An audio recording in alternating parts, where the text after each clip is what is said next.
Room tour తీస్తున్నాను for బ్యాచులర్స్కి. మా bachelors ఎలా నీట్గా పెట్టుకుంటారో మీకు చూపిస్తాను, ఎంత నీట్గా పెట్టుకుంటారో. This is the calling bell. Okay, ఇట్లా చెప్పులు అద్భుతంగా ఇట్లా గట్టిగా ఇలా వేస్తారు. మీరు బ్యాచులర్స్ అనమాట, ఇట్లనే ఉంటుంది. నెక్స్ట్ వచ్చేసి అంత ఎంట్రీ అనమాట. ఎంట్రీలోనే ఇలా గట్టిగా పెట్టుకుంటారు, అది ఎందుకో తెలియదు చాలామంది. Okay, this the fridge. Okay, in fridge దీంట్లో చాలా ఐటమ్స్ మనం వాడనేవి వేస్ట్గానే ఉంటాయి, అది క్లీన్ మాత్రం చేయరు రూమ్ వాళ్ళు, అది ఎందుకో నాకు తెలియదు. ఓకే, చాలా గట్టిగా పెట్టుకుంటారు వీళ్ళు రూమ్లో. ఓకే, నెక్స్ట్ వచ్చేసి this is the kitchen.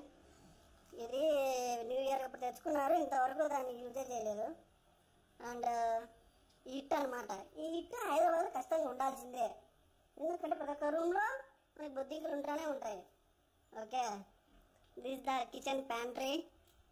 Okay, దీనిలో కిచెన్ సామాన్లు అన్నీ పెట్టుకొని ఉంటాము. నెక్స్ట్ వచ్చేసి ఇక్కడ ఇది బాల్కనీ లాగా అనమాట, ఇక్కడ ఒకటి వాషింగ్ మిషన్ ఉంటుంది.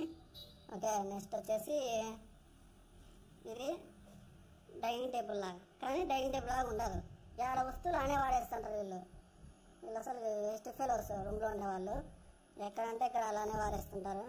నెక్స్ట్ వచ్చేసి ఇది బెడ్రూమ్ అనమాట. ఈ బెడ్రూమ్ అనేది దీంట్లో ఏసీ ఉంటుంది అనమాట, ఇది ఒక స్పెషల్ రూము. ఇందులో వచ్చేసి వీళ్ళు చూడండి ఎలాగా గట్టిగా పెట్టుకున్నారు. వాడు ఒకడు ఫ్యాన్ పెట్టుకుంటాడు, ఇంత పెద్ద ఫ్యాన్ పెట్టుకొని ఇక్కడ కింద ఫ్యాన్ పెట్టుకొని ఏం సాధిస్తాడో ఏమో తెలియదు. ఇలా గట్టిగా ఒక రూమ్ ఉంది. ఓకే, నెక్స్ట్ వచ్చేసి ఇంకో బెడ్రూమ్. ఈ బెడ్రూమ్లో ఇద్దరు అద్భుతమైన వ్యక్తులు ఉంటారనమాట. ఓకే, వయలిన్ ఇది గిటార్ కొన్నాడు, కానీ ఎందుకు యూజ్ చేస్తాడో తెలియదు, అసలు యూజే చేయడో దుమ్ము పట్టిపోయింది అది. ఓకే, నెక్స్ట్ వచ్చేసి ఇలా బ్యాగ్లో ఇట్లా పెట్టుకొని ఉంటారు. ఇవి ఇక్కడ చూడండి, వచ్చాక తిన్నారు, అది అలానే పడేస్తారు. బ్యాచులర్స్ అంటే ఇలానే ఉంటారు, వేస్ట్ ఫెలోస్ అంతా.